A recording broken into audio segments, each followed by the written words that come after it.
All right guys, welcome to the food forest. We're gonna do a little bit of a tour today. We are in, I think, zone 6B, ecoregion 64A. So we're gonna take you through our food forest and show you what we got going on. We're in the 4th year of the food forest, and we started out with a couple apple trees and said, let's turn this whole thing into a food forest. So we've done a lot of infrastructure. We've expanded it twice, and we're gonna go into it right now. Use some of the free material, some recycled material, and we ended up planting 2 nectarine trees over here. And what we also started doing was learning about companion planting. So we're starting to plant this area up with support plants like the comfrey right here and some yarrow behind it. And it's gonna help this guy grow. It's got a couple nectarines on it already. We'll probably pluck those in a little bit. And we ended up expanding over here and threw in some soybeans and some tomatoes, and then also we're gonna finish this. This was a lot of work this last spring. We're gonna finish this off and expand this and cover this all up with wood chips, but this is as far as I've got so far. We've got a couple blueberry cuttings that we propagated from last year. We just transferred them over. Check those things out.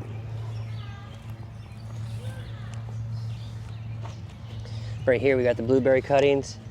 These were propagated from last year, so I wanted to see how they would do if I transplanted them, and it looks like they took. They got a lot of new growth on it.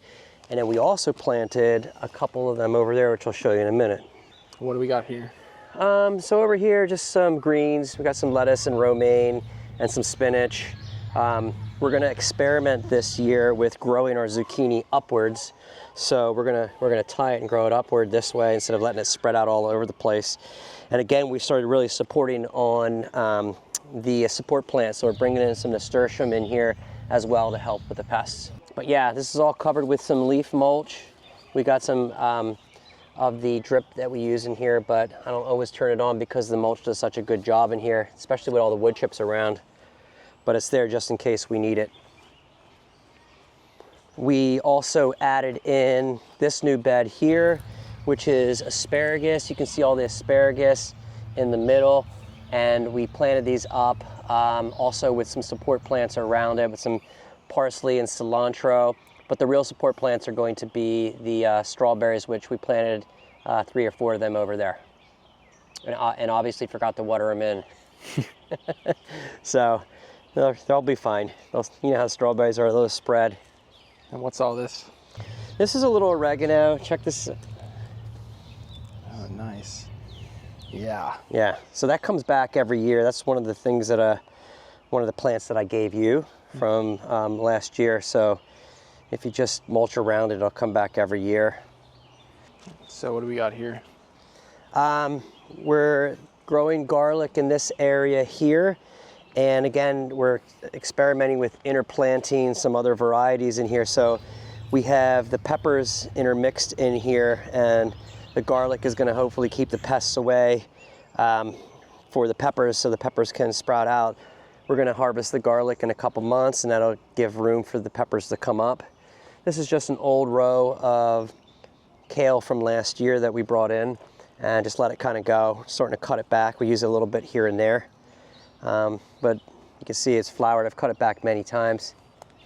The garlic is pretty cool though. We've also planted in some zucchini in here, and it's just, something is just eating everything this year. I don't know what's going on with it, but this one got bitten off right here.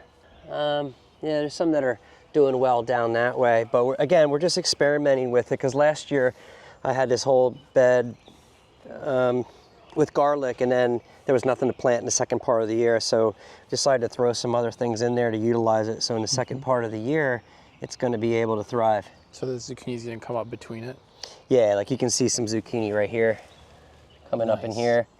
Yeah, and there's everywhere where there's a little white sign. So I remember. Is that some clover at the end, or what is this? Yeah, so the clover, this was all planted up with some cover crop over the winter, and basically just threw down some compost over top of it instead of disturbing the soil. Just plant it over top of it. If it starts to get in the way, I'll pull it out. I don't actually know if I did it over here, but I did it over in these beds for the blueberries. Like you'll see, We used some purple clover as a cover crop, and we used some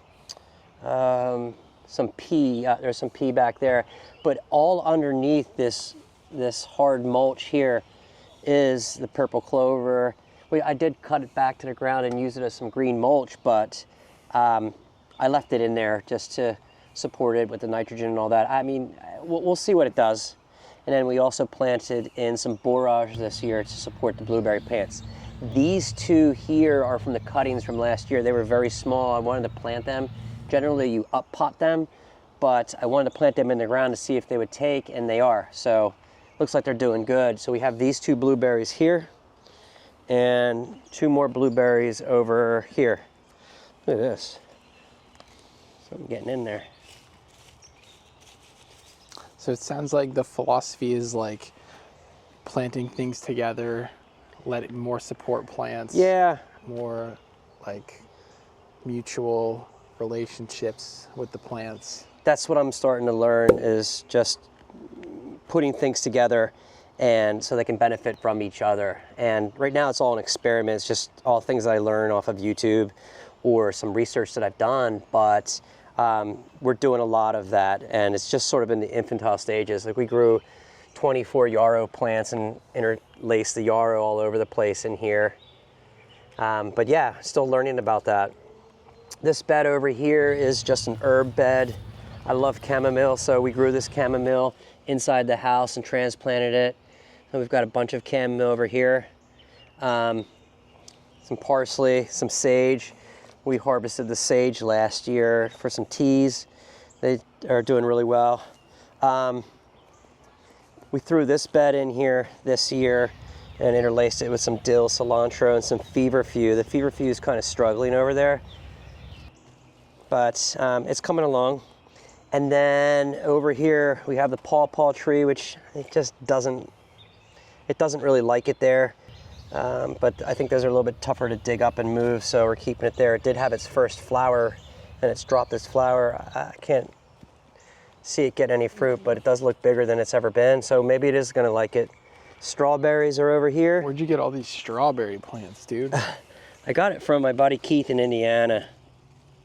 How many did he send you? He sent you all these? Here. I don't know if it's ripe yet or not. Well, the strawberries, you know, they just multiply. So you just plant a few and it fills in. Yeah, it just fills in. And that's kind of what, the bed, you can see how the bed's moving across into the food forest. So eventually, good? Mm-hmm.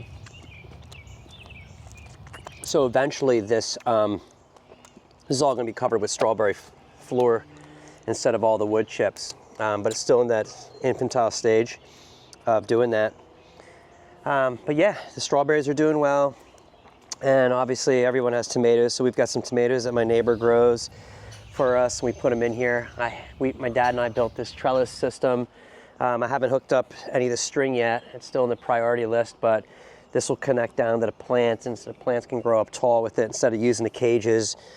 We're doing that this year. So that should be pretty fun to do. And then down this way over here, we have more mature blueberry plants. Two of them are doing really well. Two of them are kind of struggling to hang in there. Like this guy is just doing tremendous.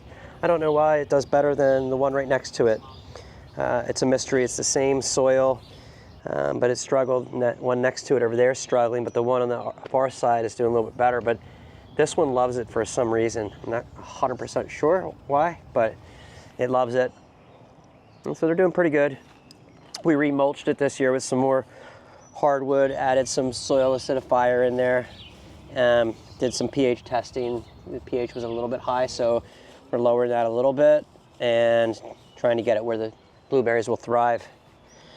The elderberries are just, I mean, they're the easiest things to grow. These things just take off. This is just year 2 of the elderberries, and I've cut it already extensively.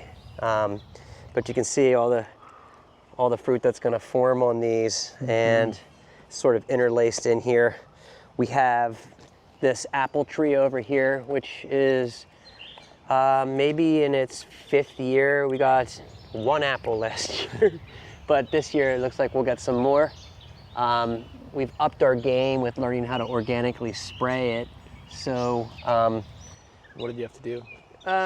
just we used the horticultural oil in the wintertime, the dormant oil, and a little bit of some fruit spray, and we're probably going to add some kaolin clay to it to help, with the disease or with the pests coming in through the summertime. What kind of apples? They're not the best in here because I bought these when I didn't know what I should be putting in, but one's a Honeycrisp and one's a Fuji. I probably should have gotten the Liberty, which is a little bit hardier, disease resistant for our area, but this is what we got and it's doing well. This year we have the comfrey going on in here, which needs to be cut back. We're going to make some tea out of the comfrey, some fertilizing tea, and then we also planted in some yarrow. You can see the yarrow sort of popping up, as well as somewhere in there is some garlic. So we started planting in some garlic in there, and hopefully it's going to ward off some of the pests, but it looks to be doing pretty good so far this year. There's a bunch of apples up in there, so we'll get a little bit of a crop. I'm expecting next year to be a really good crop. It takes like a few years for apples to come in. Yeah, the apples, from what I always read, is about like 7 years or something like that. So we're getting to year 5, so it's starting to do something. But we also had that really hard frost, so I don't know how much of the flowers that it killed off. The other one I didn't see any flowers on. I saw a little bit last year, but none this year. And next to all the trees are comfrey plants?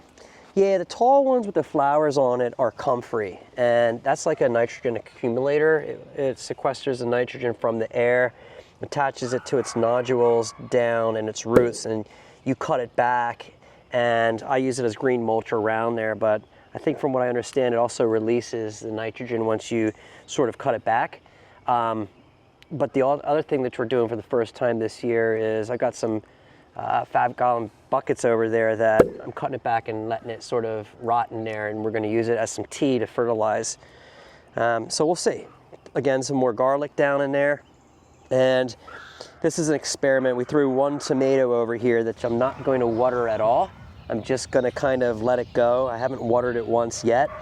There should be enough moisture in the ground where it takes care of itself, but eventually the whole goal is to not have those really nice beds that we looked at over there and convert them into planting directly into the wood chips after the wood chips break down. So I don't know if you can see this, but if I were to dig in here a little bit down, it starts to turn to soil, and it starts to get pretty nice down in there.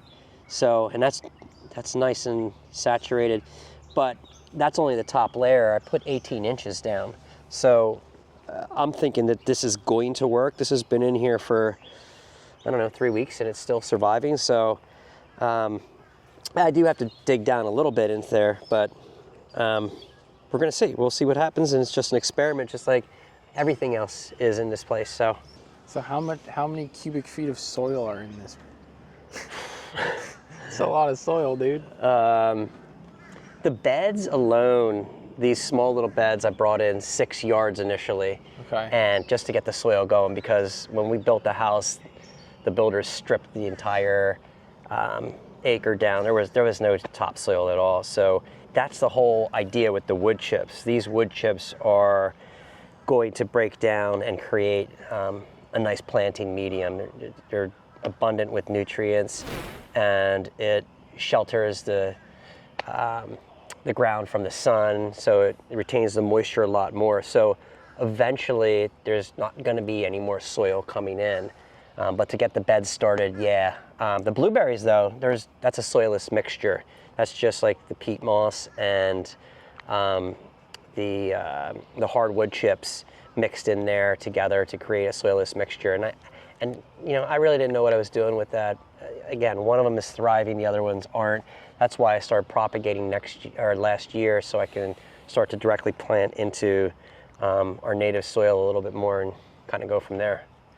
But yeah, and then the last part of the food forest, which I protected, is the berry alley. It's just nothing but raspberries and blackberries that are in there. And what we always do, eventually we'll take this structure down and the netting down once we get more of these plants dispersed all over the property, which we've started cutting and propagating and rooting and we've been planting them all over the place, and that way, we'll be able to have our own from the wildlife, and the wildlife can have that other stuff. So eventually this will come down, but in the meanwhile, this is what we did so we can have some of the berries ourselves. But I mean, we'll get thousands and thousands of berries in there. It's just incredible what we get. Oh, we also have another pawpaw in there.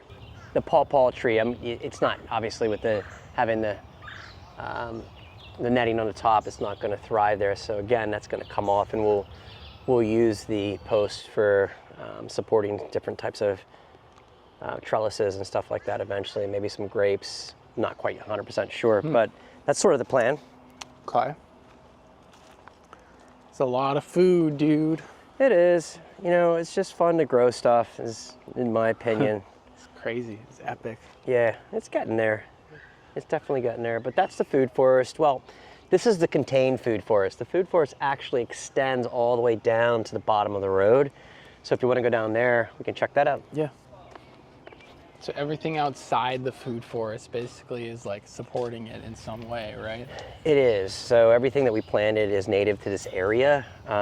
All the shrubs, all the flowers, all native. We put a whole 5,000 square foot meadow over there. Always trying to bring in as many pollinators as we can to help support this. It first started out with the meadow, and then again, like I said, we bought some apple trees and thought like, hey, that might be a good idea. Started learning about it, started cultivating it, and started growing it. So again, it was a very infantile stage, but it's a learning experience as we go along, and it's been fun. But yeah, everything here supports one another. And I fenced this in. I almost wish I didn't, but I did. There are a bunch of berries in there. I really haven't paid too much attention to it. We've got like 3 aronia plants, and then 6 Saskatchewan service berries, some more blueberries, a persimmon, and a fig. And I'm not quite sure what I'm doing with that yet. I haven't put any support plants in there yet. Just got some infrastructure going. But that's part of the food forest as it comes down here. We interlace more berries over there, some more strawberries in this area over here, and then also a bunch more elderberry over there.